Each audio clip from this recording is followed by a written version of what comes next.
Yang ini antara persoalan yang selalu timbul, yang selalu diterima oleh admin berkaitan dengan sumbangan tunai ramah 2023, tetapi berkaitan dengan bagaimana cara untuk mengetahui berapa baki bayaran yang tinggal untuk pembayaran fasa ketiga dan keempat sumbangan tunai ramah 2023.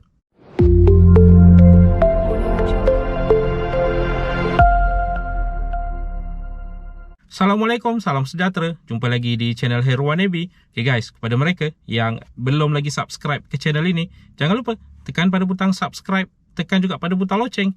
Thank you guys. Antara persoalan yang sering timbul yang acap kali admin terima daripada penerima sumbangan tunai ramah 2023 adalah berkaitan dengan bagaimana cara untuk mengetahui baki bayaran yang masih lagi tinggal, yang masih lagi bersisa untuk sumbangan tunai ramah 2023, terutama sekali untuk kategori isi rumah. Untuk kategori bujang, sama ada bujang 21 ke 59 tahun ataupun bujang warga emas, mungkin mereka ini sudah pun mengetahui berkaitan dengan baki bayaran mereka. Tetapi kita fokus lebih kepada golongan isi rumah ini kerana yang ini menimbulkan banyak kekeliruan kepada penerima-penerima di luar sana.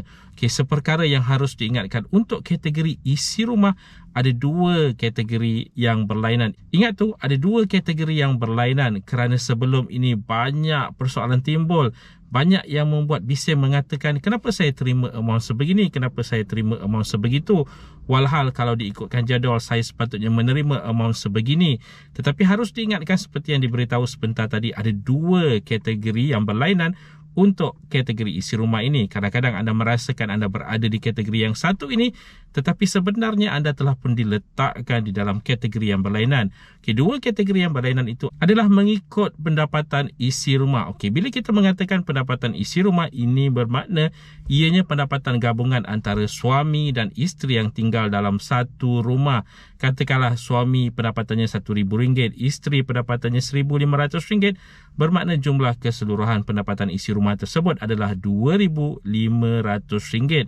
Kita ambil contoh yang kedua, katakanlah si isteri pendapatan RM1,500, suami pendapatan RM1,500 juga. Jika ditambah kedua-duanya menjadi RM3,000. Okey, kita akan gunakan contoh kedua-dua ini. Satu tadi yang RM2,500, satu lagi yang RM3,000. Untuk pengetahuan anda, kategori isi rumah ini, yang pertama adalah pendapatan RM2,500 dan ke bawah, bermakna RM2,500 dan yang berada di bawah-bawahnya.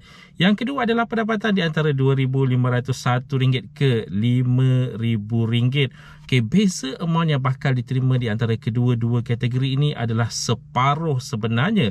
Sebagai contoh, jika satu kategori ini menerima RM1,000, satu kategori lagi akan menerima RM500. Ada pengurangan 50% di situ, iaitu separuh. Okey, jadi itu perkara pertama yang perlu anda ketahui. Dan perkara kedua yang perlu anda ketahui adalah berkaitan dengan jumlah anak tanggungan, di mana ini akan membezakan juga amount yang bakal anda terima. Jadi yang pertama tadi adalah jumlah pendapatan isi rumah, yang kedua adalah jumlah bilangan anak. Okey, dari sini kita akan boleh ketahui berapakah jumlah amount keseluruhan terlebih dahulu sebelum ditolak amount yang telah diterima untuk fasa pertama dan kedua, bagi membolehkan anda mengetahui berapa baki bayaran yang tinggal untuk anda.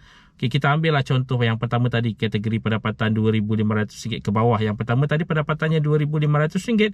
Kalau katalah tidak mempunyai anak, mereka ini akan menerima RM1,000 jumlah keseluruhan. Seperti mana diketahui, pembayaran fasa pertama dan kedua telah dibayar RM500, bermakna ada lagi baki RM500. Untuk yang tiada anak ini juga, tetapi pendapatannya katakanlah yang RM3,000 tadi. Yang RM3,000 tadi adalah terletak di antara RM2,501 ke RM5,000 kategori pendapatan isi rumah. Okey, separuh daripada jumlah asal yang diterima tadi RM1,000, bermakna kategori ini hanya menerima RM500. Telah dibayar RM500 sebelum ini, bermakna tiada lagi baki bayaran untuk mereka untuk pembayaran fasa ketiga dan keempat nanti.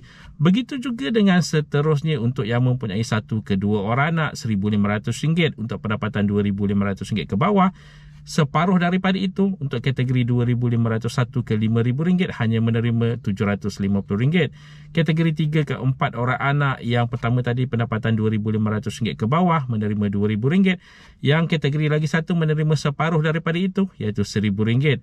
Yang terakhir adalah yang mempunyai 5 ataupun lebih orang anak, mereka menerima RM2,500. Tetapi jika berada dalam kategori pendapatan RM2,501 ke RM5,000, separuh daripada itu bermakna RM1,250. Jadi untuk mengetahui berapa yang anda telah pun terima, anda boleh log masuk ke dalam My STR anda, log masuk di situ dan kemudian anda boleh menyemak berapa jumlah yang telah pun dibayar kepada anda untuk pembayaran fasa pertama dan juga pembayaran fasa kedua untuk ditolak daripada jumlah keseluruhan tadi. Okay, tapi harus diingatkan walaupun anda merasakan anda berada dalam kategori-kategori tersebut sekarang ini, tetapi boleh jadi juga selepas semakan dibuat oleh lembaga hasil dalam negeri, anda sebenarnya berada dalam kategori yang berlainan. Segala-galanya tertakluk kepada semakan yang bakal dilakukan oleh lembaga hasil dalam negeri yang mana kelulusannya nanti akan diketahui berkemungkinan besar selewat-lewatnya pada bulan Julai 2023. Okay guys, itu tadi sedikit panduan untuk anda berkaitan dengan amount yang bakal anda terima bakinya untuk pembayaran fasa ketiga dan keempat nanti.